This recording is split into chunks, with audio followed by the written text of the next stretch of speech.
1D arrays can be represented as vertically or horizontally. This one is represented as vertically.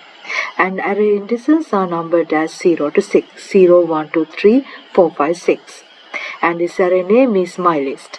And here in the mylist array we have numbers stored in that. Array indices we can start numbering from 1 onwards also. 1, 2, 3 also. 1, 2, 3, 0, 1, 2, 3. Both methods we are using. In pseudocode, a 1D array declaration is written as declare array identifier colon array keyword lower bound colon upper bound of data type. According to that, when we write an array declaration, we can write like this. For example, declare mylist colon array 0 colon 6 of integer. Here are some pseudocode examples. Declare list1 array 1 to 3 of string. Declare list2 array 0 to 5 of integer. Declare list3 array 1 to 100 of integer.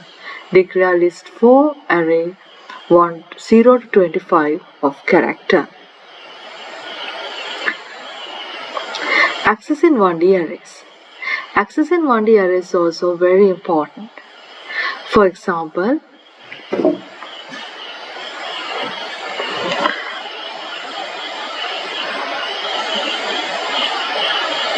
in the array, we can access the array indices separately. By accessing the 0th index, first index, we can access the array indices content separately. For example, mylist n, with the nth element content we can access. Mylist2 is accessing the second index content. When we access separate indices like this, we are accessing the arrays just like variables. That is not the requirement of arrays. What we need is continuously, one after the other, we should be able to access the array indices.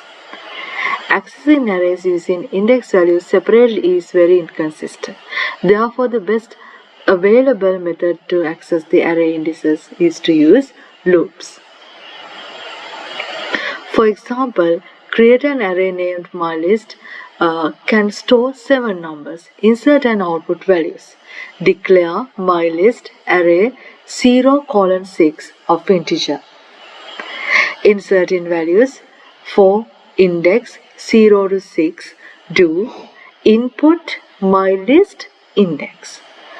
Or else you can write print enter number input my list index like that. There are different methods that we can follow.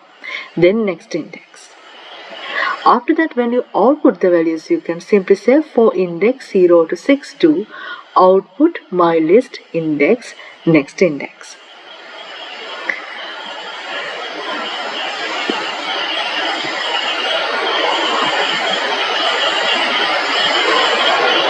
In next video, I will discuss about searching for a value in a one-dimensional array.